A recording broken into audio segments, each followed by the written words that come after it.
Good evening, everybody, and welcome back to the Creative Cranium. It's Friday night. That means it's time for a new topic. Tonight, we're going to talk about, are floppies viable in today's market? I can't wait to hear the answers for our panel tonight, and I've got some great guests.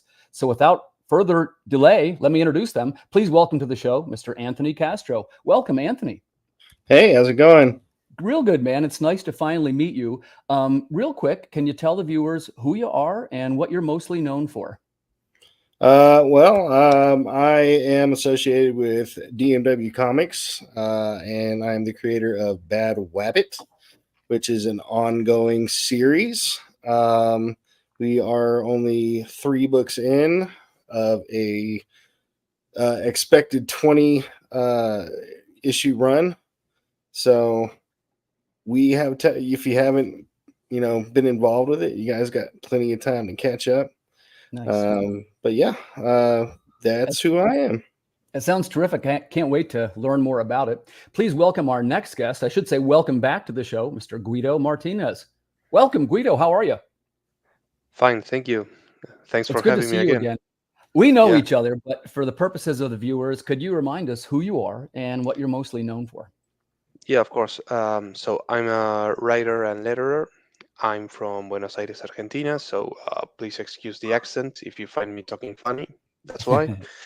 Um, and well, I'm here to talk. I'm mostly known for my work on my creator-owned series, Night, superhero fantasy saga.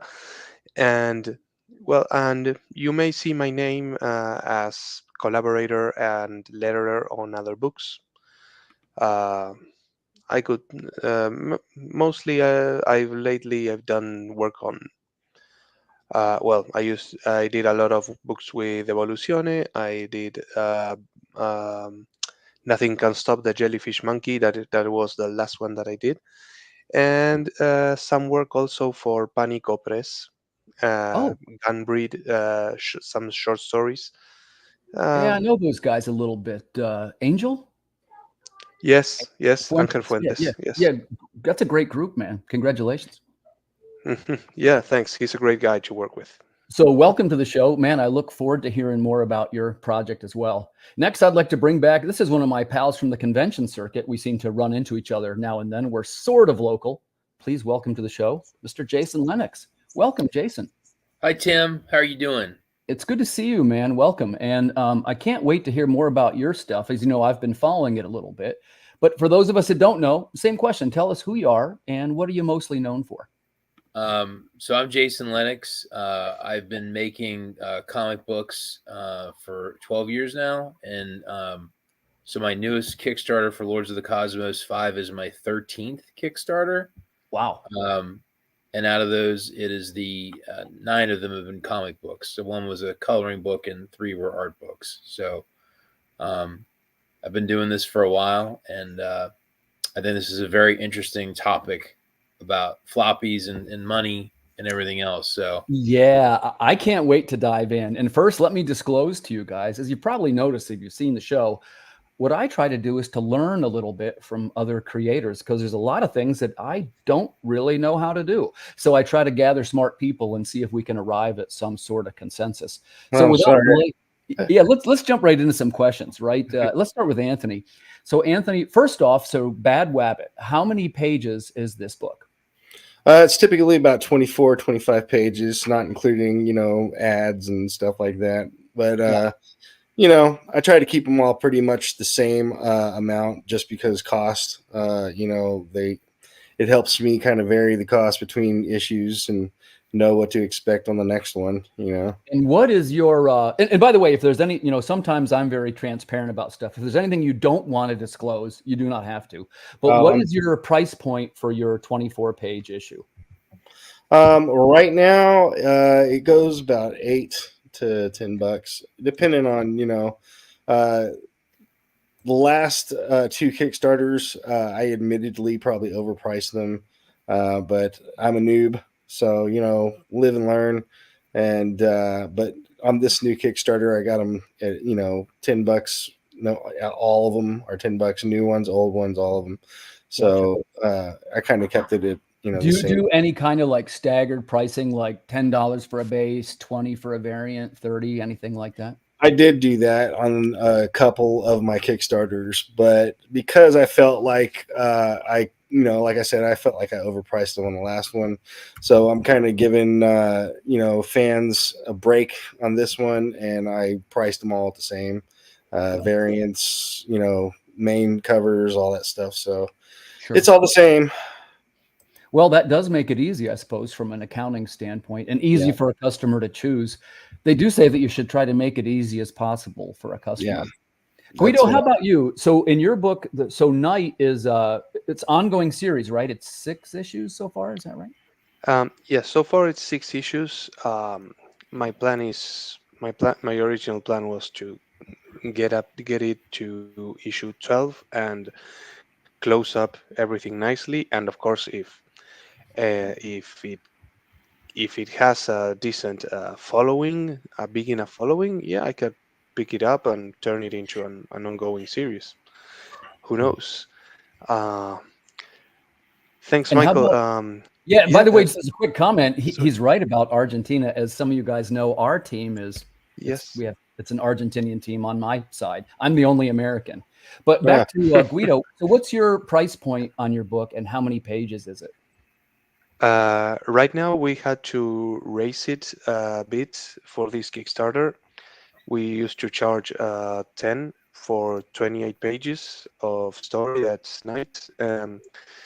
But for this one, we had to raise it.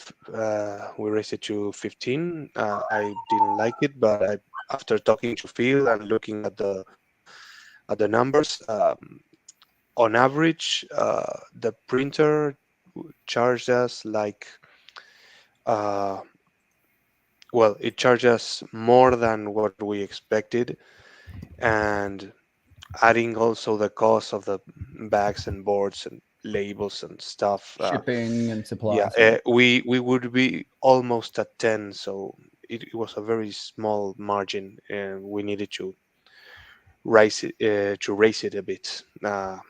So sadly, we had to go that way. I hope we do not have to raise it, at least for a few more years. And how about you? Do you have like a 10 and then a 20 and then a 30? Or do you do variant covers? How do you do that? No, yes, we have variants, and we charge all variants the same, except for the blank sketch cover, which, to be honest, in so far we have no takers, but that one was $10. It was logically cheaper, so it should have been. But other than that, yes, I always offer 3 variants, um, all gimmicky. For example, last issue I had offered the main cover featured the heroes, the one variant featured the villains, and then there Oh, was a third variant that featured a clash, battle scene. So I try to do. I'm as of last issue, I'm trying to do like gimmicky covers, and well, you'll see when we show my campaign. And yeah. but yeah, we all variants are the same so far. Uh, and yes, of course, depending on it always depends on the how many backers we have. The printer order will vary. So yeah, Right, right. okay, so for the main cover you have, I don't know, 20 copies. Okay, that's a reduced price. But for these ones you only had like 5 or 6. I gotta charge you full price. Right, right. Depends. Well, and I'm a fan of the variant covers. I know there's some conflicting opinions on that. We'll talk about that too. But Jason, let's jump over to you. So first off, how many pages is the latest book, and how did you price it?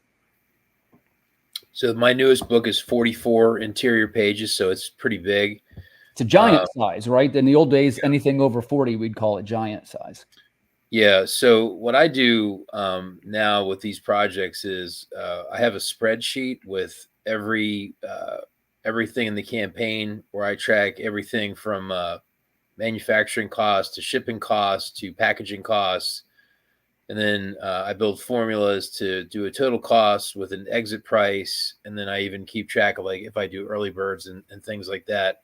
So you can't check it too quick because there's so much radical change in shipping and manufacturing that I didn't settle my final prices until 2 weeks ago. So I could, check basically what was pretty close to market pricing. And then I spent about a week adjusting prices, and I started using an older Lords of the Cosmos spreadsheet and one from 2021, and the pricing has radically gone up. And then my coloring book was in 2022 where I shipped those out.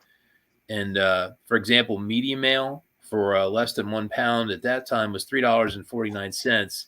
And as of July 14th of this year, medium mail is $4.63 for a minimum package. Yeah. So, one of the things about your topic about, is the floppy, what's the future? I actually, it actually shocked me when I went and took a look at where these things were, because they've gone up a lot. And one of the concerns I have is that, especially with things like floppies, are we just going to be priced into oblivion with these things? And I actually spoke with an author a couple of days ago after the campaign started for my new book. It started on Tuesday. And he'd said something to me about shipping. And he said, well, isn't medium mail like 70 cents for a book? And I was like, dude, it's like $4.63. He goes, you're making that up. And I was like, no. I'm like, that's what it is. You're quoting prices from like 15 years ago. Yeah, right. For a bigger book, depending on which printer I use, you're looking at manufacturing costs of between $3.25 to $4.67 shipped, plus shipping. And if you use a Gemini mailer, you got to add something in for that. So you're looking at a production cost in a book like that of $8 to $10. Easy. So a 44-page book is what, $20? What's your? I still have them as 15. Okay, that's not bad. And then, for me, what I try to look for in my campaigns is to have things that are offsetting the books with a higher margin, higher price, like original art and some add-on merch type things to try to balance it out. But, printing has been affected along with, everything from appliances to cars to, roof shingles and everything else. So, printing has been rocked with, price increases that, unfortunately, I don't think they're going to go backwards. You're not going to see price decreases. So, that's really the biggest, thing I see. And that's how I price things. I just use a spreadsheet because that never happens. It's too difficult to keep track of as many things as I put in my campaign. So like I said, it's just you build the cells, you build the columns, you build some formulas. And then, as you get close, you got to check all, what is shipping, what is manufacturing, and then you plug it in and then That's pretty smart that you do that. That's something, I guess, over the course of 13 campaigns, you've sort of dialed that in. I'm going to ask you the same question, Jason. Do you do variants and do you stagger them like a 15, 30, 45? Do you do anything like that? So I think I have 9 variants for this book. And the only one that I charge differently is I do have one adult cover on this book, which one of the artists that did a variant cover was like, hey, I'll do a spicy version of it for you. No, here you go. And I laughed and I was like, okay.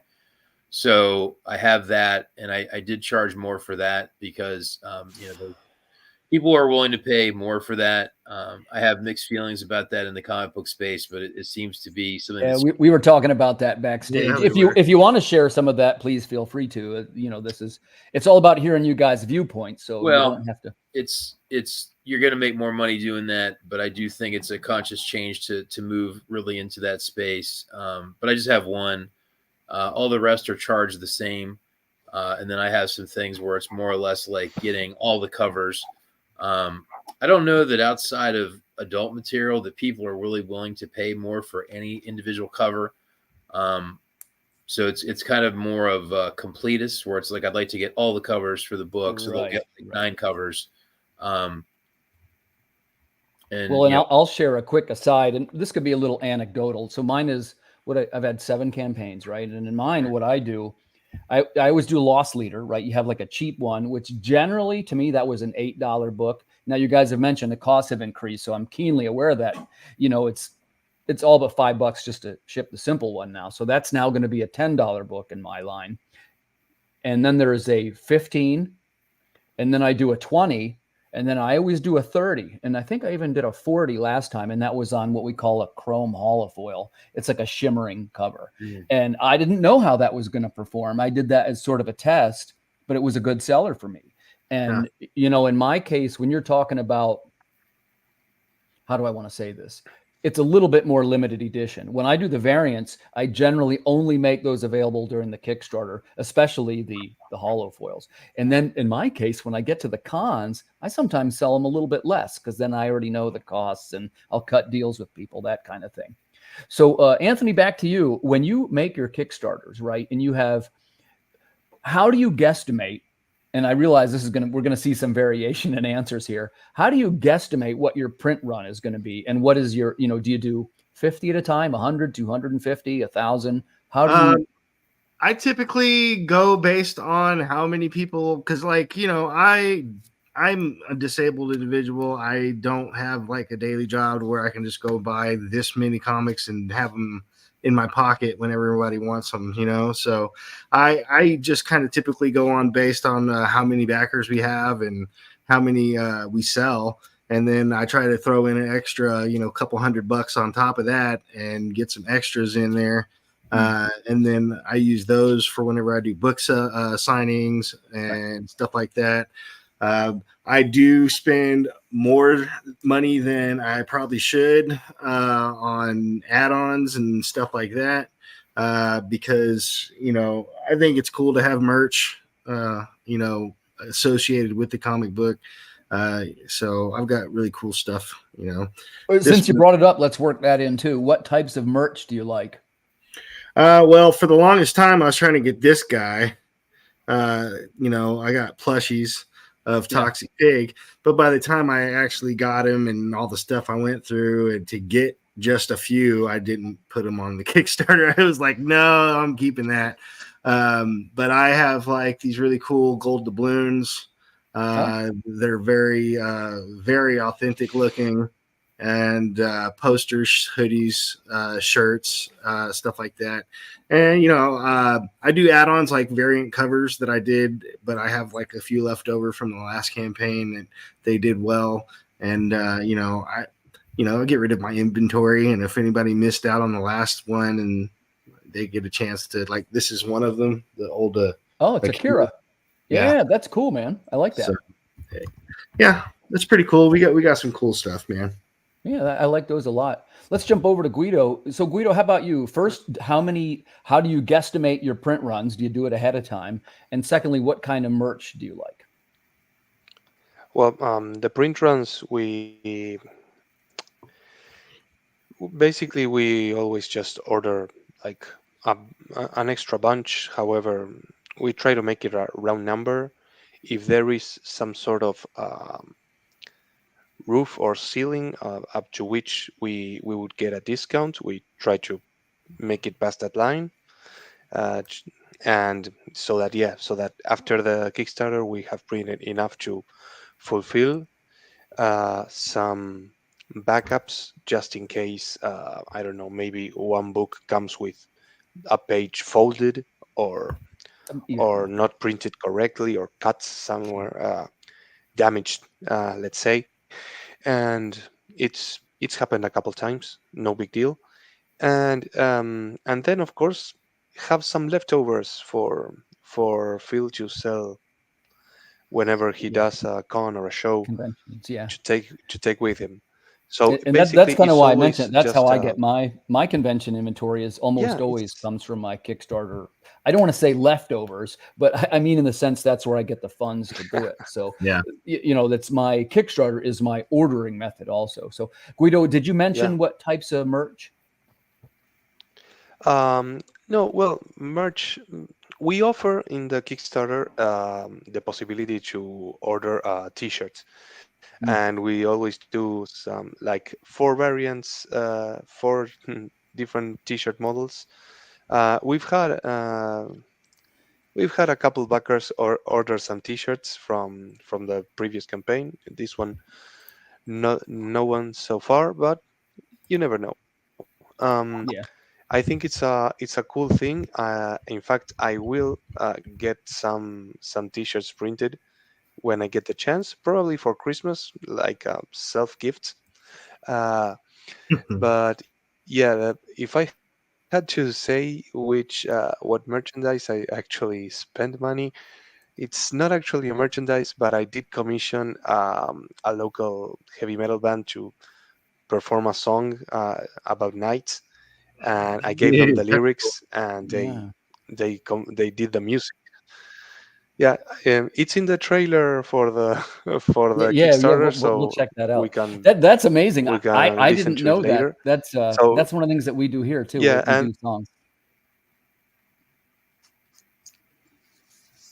yeah, I personally, it's more of a something that I've always wanted to do. I love music. I love mostly heavy metal subgenres, but the lighter ones, the not so heavy ones. But I've always wanted to write a song, and since I am absolutely talentless on instruments, and I wasn't born with a naturally gifted voice, it was the best I could do, right? I can say at least I wrote the lyrics to a song. Yeah, great. There is a song about my characters, about my book, and yeah, that I can cross that off my bucket list. Nice. That's awesome. Congratulations. I think that's really cool. Yeah, definitely. So, Jason, Thanks. let's jump over to you on the first question is how do you typically guesstimate your print run? Is it tied directly to the Kickstarter or is it something else? And the second thing is what types of merch do you like? So typically for these Kickstarters, as there's more issues, it's probably going to be about 150 books per issue that I'll get printed. So for this one, I'm probably going to print, I don't know, between 600 and 700 books. And then, some of those will get shipped out for Kickstarter awards. And then I'll replenish my inventory that I sell at shows and I sell on my Etsy store. And then also now with the way Kickstarter is, and I'm not sure what everyone else is doing, but you can have late rewards, which basically make that campaign into like an endless store until you shut it down. So it definitely now is kind of more of an ongoing thing, which is a little weird that it has a campaign, but then you could sell books for years on that campaign. So there is that. And as far as merch, I have a ton of original art that is for sale for this book. And then I've tried to find more on-demand manufacturing for things like I have gaming mouse pads, mugs, and things like that I don't necessarily have to go out and manufacture a lot of them. So I have a lot of options for things that are set up that I don't have to buy anything until I just create them and ship them out. But I have a ton of add-ons for this thing because I think it's cool that you can do add-ons. So I have everything from like stickers to t-shirts, enamel pins, mugs, mouse pads. We have some you have some custom sculptures you can get. I have like the guy that does my sculptures. I do a sculpture for each book. He's going to do up to 5 of the newest sculpt. Oh, cool. So we sold 2 of those this week. There's a lot. And I try to have them. I mean, there's things that are like $2 up to one piece of original art's like $500. So I mean, like it's a whole spectrum. I like to have things that are inexpensive, like bookmarks and stickers, and then you can have things like T-shirts and pads, and yeah. Nice. Yeah, I remember you had some pretty cool things there. I'm also a recently converted to selling the slabbed CGC books, which has always been a great seller for us over here. I mean, I sell 5 or 6 of them at a con anymore. Evening, Dan. Good to see you. So let's jump into the meat of our question. One of the things that we were talking about backstage is that the market is steering a little bit right toward graphic novels. And here's what I mean by that. I used to take a whole pile of floppies. I take a couple of short boxes. It's something like 300 floppies I take to a convention. And again, this might be anecdotal, but now I've noticed, because we have 2 collected trades, and we sell more of the $30 books than we do of the $10 books. And I didn't know if you guys had experienced that same trend. So I'm going to ask the question like this. The first question, Anthony, is if you made a trade have you ever made a trade? And if you did, how many issues would be included in it? How many pages roughly? I don't think I've ever done a con, and like I said, I'm the noob here, so no, I don't think I've ever done a trade, but I don't know how all that works at cons. Well, let me ask you this way. So you said it's planned for 20 issues, right? Yes. Are there is there a logical breaking point, like 1 through 5 and then 6 through 10, something like that? I honestly, I planned the whole thing to go from one directly into the next. So you can literally make a huge omnibus, right? And that's what I planned. It was when I get to about book 6, we're going to start doing the hardcover, omnibus, and just kind of stack those until we get all 20 issues, and then we're going to stick them in one big ass book. And I hope that sells well, because the story's meant to be, this continuous story from beginning to end. So I think this is going to be really cool once we get to that point and we can actually do that and show it as it's intended, because book 1 and 2 are actually one book. But it got split in half due to costs, and it is what it is. I think that's a smart way to do it. We were talking about this backstage too, that, hey, the best way to eat an elephant, right, is one bite at a time. And exactly. So many of us, myself included, we say things like, hey, I've got this, 2015 book arc, but it's much easier to sit down and do 24 pages at a time and then just kind of keep trudging along, and they start to come out. It's a little bit like getting on a bicycle. It wobbles a little at first, but pretty soon you're cruising right along. Well, I just finished writing book 6, and I'm waiting to get all the editing done on that, but in the meantime, I do other things. Like I try to dabble in other series or graphic novels that I have planned. So I just kind of work on everything when I get bored with something. I look forward to hearing about that. So Jason, let's jump over to you. So and yours is, you do have a trade already, right? No, I've never done a trade, and I've been doing a fair amount of interviews and podcasts already this week, and this is the second time I've been asked about it. And I'm going to tell you the same thing that I told the other person that asked me, is that at some point I'm going to do it, but I haven't had the bandwidth or energy to devote any time to actually think about it. So I don't really have an answer, but yeah, at some point I'll have to take these Lords of the Cosmos books and break them up and put them into trades. I don't know if that's 3 issues or 4 issues or 5 issues. I don't necessarily know enough about that space. I don't have a printer. But I do have all my page files neatly arranged in folders. So, yeah, I probably will. I just need to have the time to actually sit and to put it plan it out. Yeah, I'd be curious to see how that does. And like I say, and by the way, this is, again, it's new to me. It wasn't, I hope it doesn't come out like, hey, I think I know a lot, because I kind of don't. But in my case, it had more to do with, I had written some short stories for other anthologies that were all part of this universe, right? And people said to me things like, hey, it'd be great if it was all put together. Then I wouldn't have to track down this book and that book. I guess it was 3 other anthologies or 4. So we made, essentially what we did is we made one new issue and collected the other short stories. And it's 158 pages in one volume. And It was our best Kickstarter, and it's my bestseller at conventions now. So Guido, I missed you before. So for Night so you have 6 issues already? So my question is there going to be a graphic novel now, or what's your thoughts on this? Well, we have a trade already for the first act, which collects issues 1 to 4.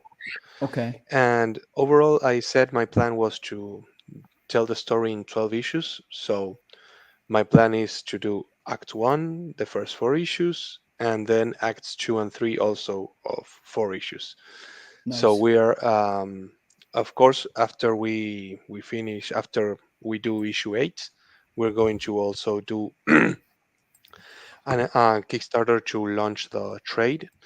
The tricky part with the trade is figuring out, of course, how to how to put it together, what else to add, because of course, if you add a ton of bonus materials to say my old-time fans to also buy the trade, I need to add more material. It may feel like, well, you're repackaging the same thing with a couple extras and trying to resell it. Some fans might feel betrayed, but also if you don't add anything, no no motivation to buy. To So buy it. Yeah. basically basically I try to always do bonus material that is like how do you say it, it adds some background to some behind the pages material, say sketches, my comments on what it was like producing Mm, the series so far, and all that type of stuff. I actually had a lot of fun writing my comments for the first trade, and of course a cover gallery for those who order just nice. one I do think that customers uh, do seem to like the behind the scenes stuff. Yeah, cover definitely. And I would, of I each was, in issue. my case, it did They have get the additional material, but but I will yes, say that of course.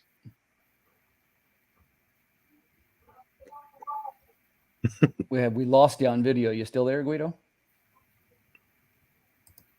Well, I'll just make a quick comment then, which was I do think that the customers will decide if they want to buy the trade or not. What I mean by that, if you think how many times volumes of Batman or Superman or any of the Marvel storylines, they've been Mhm. collected dozens of times and people still Yeah. buy them. Another great example of that is The Walking Dead. Yes. People bought all the floppies the first time, and then they made 6-issue trades, and then they made omnibuses, and then they made hardcovers. And man, I think they're best sellers still. Well, I think if you're a true fan of any, independent property or any kind of like anything, if you're a true fan, you're going to try and snatch Yes. up anything from that that you can get your hands on, and I think that making a trade like that, if people have already bought every issue that's inside that, trade, then they're probably going to want that because like he said, you got your extra stuff in there, you got your extra commentary, Mhm. your behind the scenes stuff, and it's the same but it's different because you get a more insightful look at the stuff you already read, and Yeah. I don't mind watching the behind the scenes part of the DVDs. It's my favorite. I do that DVDs. too. Yeah, I So do it it's too. like that's what I see it as. And there's some people say things like, for comic collectors. Yes. First of all, I'm a comic collector. Are you guys all comic Yes, I'm a collectors? big fan of How those about you, as Jason? well. Sorry. I've collected comics my entire So, life. Gotcha. but yeah, I'm also a big fan of that. That's what it is. Well, what I was mentioning there was some And people sorry, say things the like, last thing I think he's lagging a little bit. yeah. oh, Go sorry, ahead, sorry. Guido. We got you. Yeah, Go yeah. ahead. Sorry, never mind. It's okay. You got it. No, no, never mind. It's just that yeah, when you were talking about further collecting into omnibus and hardcovers, yes, uh, having reaching the end of the story and putting together into an omnibus hardcover, yes, that would be a dream come true for me. Oh, After absolutely. that, yes, after that, anything is possible. Yeah. Yeah. And I think there's an element too of comic collectors, sometimes they want to have the issue in the short box, and then they like to have what I call a bookshelf version. They like to look up and see the spine, right? I'm going to go off topic just for a second because I realized we were all collectors. Let's take a quick second and ask. So, Anthony, what do you collect? I honestly am not a collector in the sense that I go out and buy a bunch of comic books. When I was growing up, I loved comic books. I hung out at the comic book store more than just about anywhere else, but I grew up very poor and could not afford to buy all the comic books. So I would go around the comic book store, find the ones that interested me, and I'd hide in the back and read as many as I could before they kicked That's me out. cool. Yeah, So, that's a good story. you know, I loved comic books growing up, but as life happened, you know, I kind of fell away from that, and then just recently I started to get back into them, but mostly indie comics. You know, people that we know in the indie comic community. I've been grabbing up some of their stuff because while I do like all the mainstream Marvel, DC, and all that stuff, I find indie comics, for my personal taste, a lot more interesting because I know as an indie creator what it takes to do it, you know, and how much dedication you have to have with such limited resources, and to be able to get a comic book, out and have so many people read it. I know it's really hard to do sometimes, and so I appreciate those a lot more. You know. Well said. Well said. Guido, how about you? What do you collect? Well, I mostly collect stories that I think to myself, this is really good. I think I'm going to want to read this again, and probably again in a few years. Maybe show it to my kids when they grow up. So basically, yeah, I collect stories that I think are worth keeping around. Um, I also, well, it could count as That's a kind of sort vague. of a Like collection. what? Like what kind of stories? Like, can you Okay, think so of one? for example, yeah, for example, stories that I think are iconic or that I really loved for some reason. For example, it's a really underrated run, but Cable and Deadpool by Fabian Nicesa and Sure. Oh yeah. Patrick Searcher and other artists. If that is a really underrated series, and I loved it. I bought an issue because I think it was a tie-in to Civil War back then, and yeah, I got hooked to the series. I started the series from the start, and I said, and I thought, why didn't nobody told me this was so good? It was a perfect blend of action, comedy, and guest stars, And good and art too. everything was so bombastic and colorful. I said, yeah, this is perfect. I have to collect this. So I collected a bunch of issues, and until I started to notice that I was losing interest. But yeah, so in a similar fashion, yeah, I will collect, for example, I've been trying to pick up most stuff for example, some creators that I really want to own their stuff. Um, I've been collecting a lot of books by George Perez lately. Mm. If I could get my hands on some of his old Teen Titans work, yeah, I've been hunting some of those. But yeah, I have most of his run with Kurt Busiek on Avengers, Oh, and of good course too. Yeah. his JLA Avengers crossover. And yeah, I think each people it depends, really. It depends on whatever I just want to keep with myself. I keep it. I've Gotcha. also collected a bunch of have you ever heard of the Ultraverse back in the 90s, Malibu Malibu. Comics? Yeah. Sure.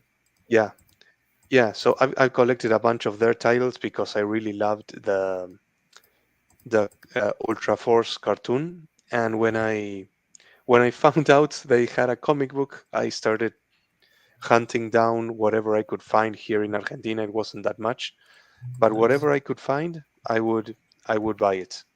It It's good implied stuff. me, yeah, it implied me getting my fingers very dirty, looking in bargain bins and back issues, those large boxes that they put, and okay, everything for $1, something like that. Yeah, Of course, in yeah. our I get currency. that one. I'm a box digger too. So let's move over to Yeah. Jason. Jason, I can't wait to hear this one. What do you collect? The things that I've been collecting the most in the last couple years really has been my manga, the correct way to say it.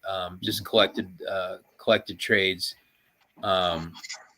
So I really have enjoyed collecting Gantz. I have all of those. Still trying to get through Attack on Titan. I like it, but sometimes I kind of get distracted, and then I don't get back to it. But I'm through like volume 26. Black Lagoon just had a new volume come out, which I always kind of forget that that's being printed. Then I get an alert, and then I've been reading Battle Angel Alita, which is now Battle Angel Last Order. I've been reading that since 1992. And for many years, they did do that as floppies from Viz. And then at a certain point, like 20 years ago, they stopped and it's all just trade. So I have a short box of the floppies of that because I did like the bigger format. And then I have them all as the trades. And then I have a set of hardbacks. And normally I don't go that far, but I'm a huge fan of that title. So I do have that. Yeah, I'm always fascinated to hear what creators are, what their inspirations were. We got a pretty diverse run of stuff here. Did you like the movie Battle Angel? No, I didn't want to watch it. I was excited when the trailer came out, and then when they butchered the woman's face that played the main character with big eyes, and then the director said, "Well, she has big eyes in the book. I'm a big fan." And it's like, dude, it's all style. Like, if you're gonna do that, all the characters, it was so ridiculous to me. I never wanted to watch it, and I never did. So I couldn't tell you. I just thought it looked stupid and Uncanny Valley. And I mean, it's funny you asked that because I've had a bunch of people know that. I mean, people know that I've collected it, and I have a lot of love for the book. And so I guess I would have been like the core audience, and I was just appalled by the trailer. And I've never watched it. And then I saw that it didn't do that well. It's like, yeah, probably because people like me thought it looked stupid and didn't want to see it. So I don't know why they did that. I thought that was ridiculous, and I won't go see it. Well, I appreciate your honesty. And thanks for sharing that. Because like I say, it's a little bit off topic, but I'm always interested in hearing what the inspirations of creators were, right? Yeah, man. One of the things I want to talk to you guys about is the cool stuff that you're making, right? We're going to talk a little bit about your live campaign. So this part is the call to action. Viewers, please go over and check out some of these live campaigns and back them with confidence. We have some creators here with a strong track record and some quality products. Let's start out by talking about Bad Wabbit 1 to 3. Now, first thing, you guys, would you like to play the video or would you rather sort of talk through it and I'll skip? You can play the video. Yeah, that's fine. Please stand by.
Nice. So that was put together by Tommy Guns, my illustrator, the guy who does the actual interior pages.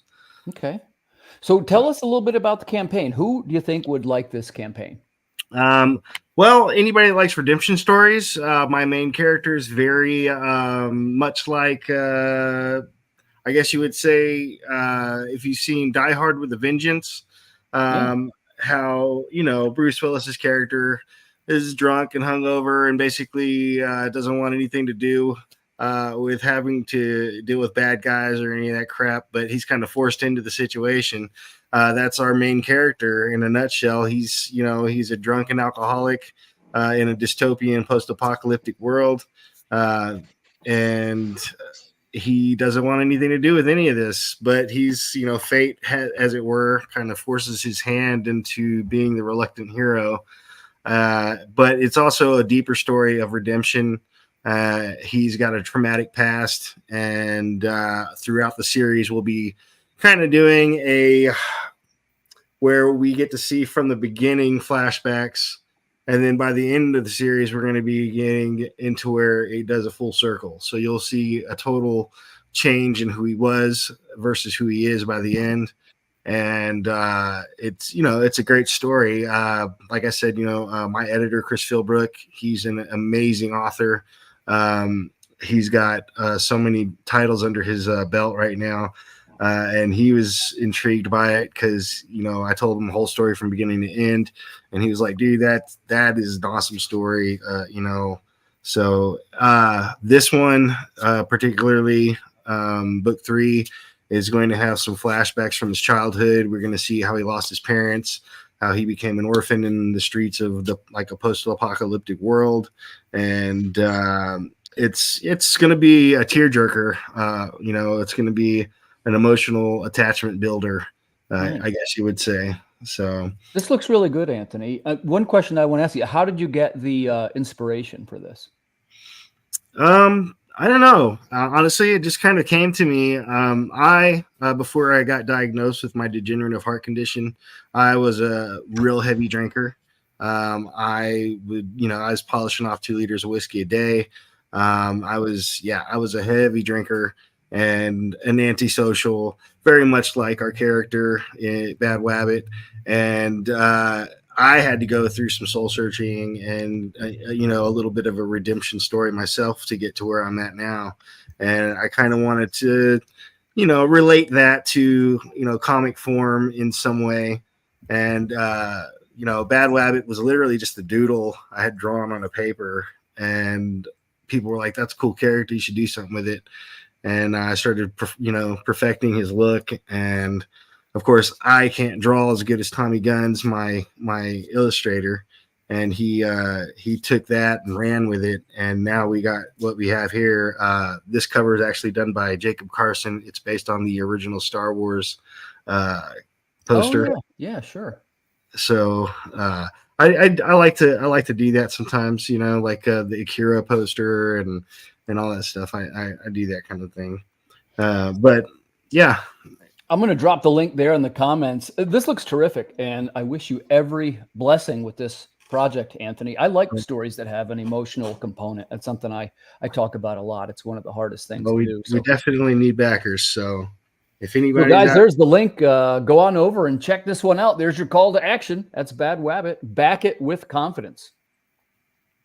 So let's jump over. Let's see who we got next. This is Night issue 6. This is Guido's company. He's with Filbo Publishing. I know a couple of those guys. I think that's a great group. Same question for you to start. Would you like to run the video, or do you like to talk your way through it? I want to hear the music. Go ahead with the video. You want to hear the song? Man. Yeah. You got it.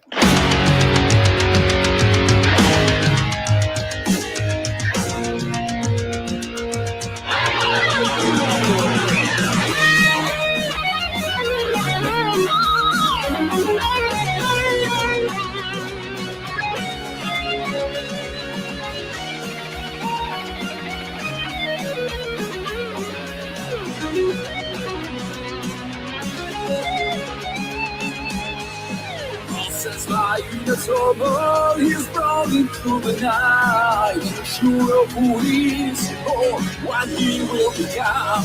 The light he live, they clash inside his mind. How to hero inside. Free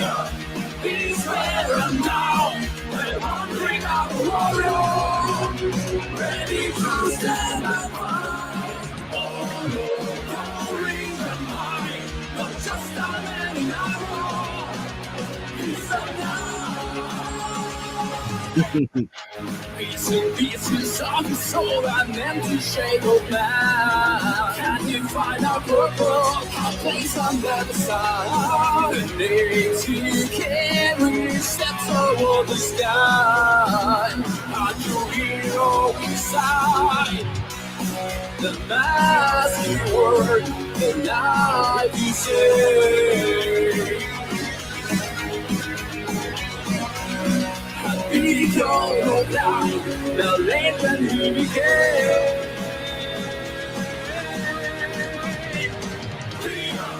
He's risen now, and wandering down the road, ready to stand up high. Oh no, calling my mind, not just a man in our he's alive.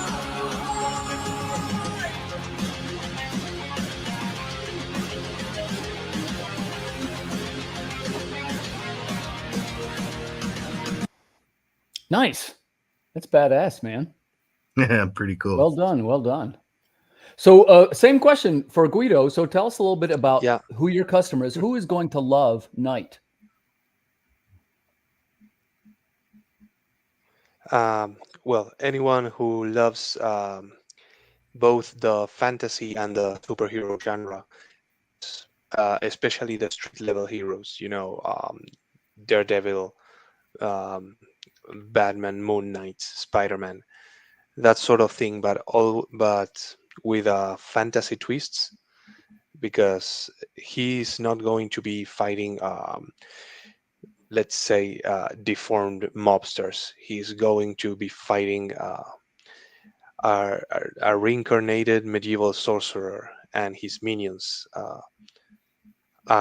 some monstrous, some beefy monsters, some a master assassin, a necromancer. If you like that mashup of inspirations, I believe this could be very interesting for them. Also,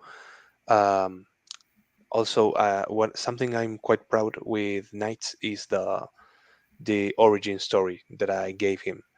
It's not the usual okay, this guy one day found out he had superpowers, or okay, this guy got in a lab accident and he got powers this way. No, he has his origin is sort of a mystery, and I will leave breadcrumbs every now and then for people to try to piece it together. But yeah, by the time the ending comes, I will make sure all questions are answered. So yeah, I guess that pretty much sums it up without spoiling anything. The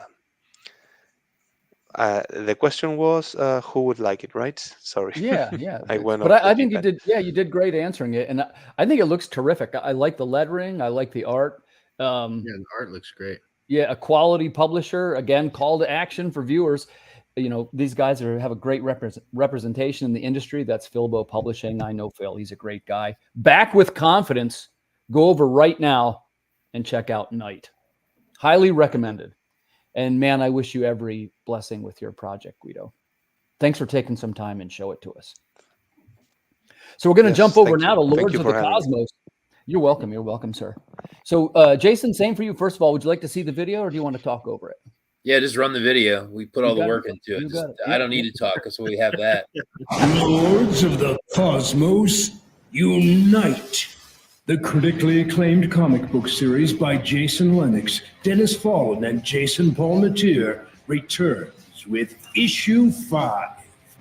Welcome back to Planet Aiden, a land where banished Greek gods, undead unicorns, cannibal cyborgs, and a vengeful dominatrix all wage war over a world run by a planet-sized machine. Lords of the Cosmos, issue 5. Featuring 3 mind-bending stories on 44 pages in classic black and white. Heroes are summoned and villains betray one another, forming new dark alliances as the main storyline continues in Enemy of My Enemy. Archvillain Zemba's daily routine of decadence, torture, and sadism is turned upside down in A Day in the Life, when domination and introspection collide.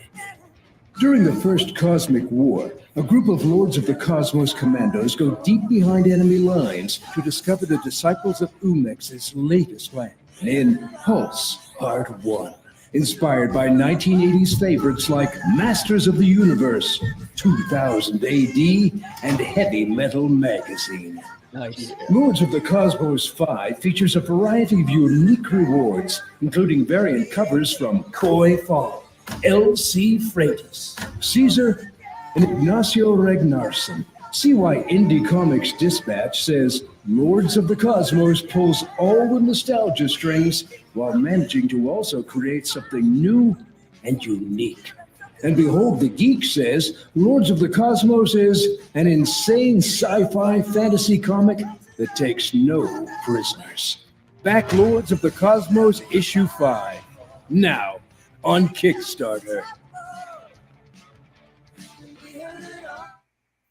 Cool, man. And you got kind of the metal theme going on as well, Jason. That's cool. Yeah, I reached out to a band that I like called Cybertronic Spree, and they gave me permission to use one of their original songs. They said, "You can, yeah, we know who you are. You can use our music." So that was cool. And then I got Doug Stone, who's done a lot of. I'm sorry. No, those are the ones that do the tribute to the Transformers, the movie soundtrack, right? That's them. Oh, yeah. That's cool. So that's some of my art. They got good taste. Thanks. So that's some of my art there. Yeah, I did art, writing, editing. It's a lot of work in this book. It took 2.5 years to put this one together. So Ooh, that's pretty. I like that a lot. Thank you. Yeah, I like that. And I love how you say it has kind of an 80s feel. I mean that in the best way. It's kind of over the top and, freaky. It's very nicely done. Thank you. So one quick question for you. So who would you say is your target customer, Jason? Who do you think will love this project?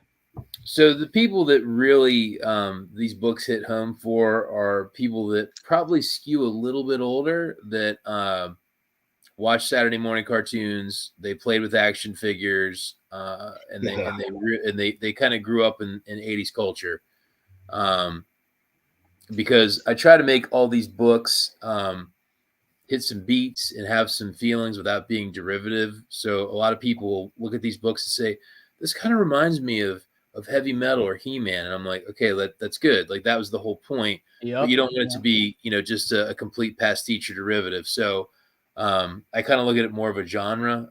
I've always called it science fiction barbarians, which Thundar, Flash Gordon, Masters of the Universe all fall in that genre for me. So, if you like Westerns, you can like the Dollar Trilogy, but you can love Unforgiven and say they're all great Westerns, but they're not the same movie. So, if you like that genre, this is for you. But I've always felt the books are strong enough on their own that even if you were a lot younger and didn't have those 80s feelings, that these books are fun on their own. So, the kind of the generic answer is they're for everybody.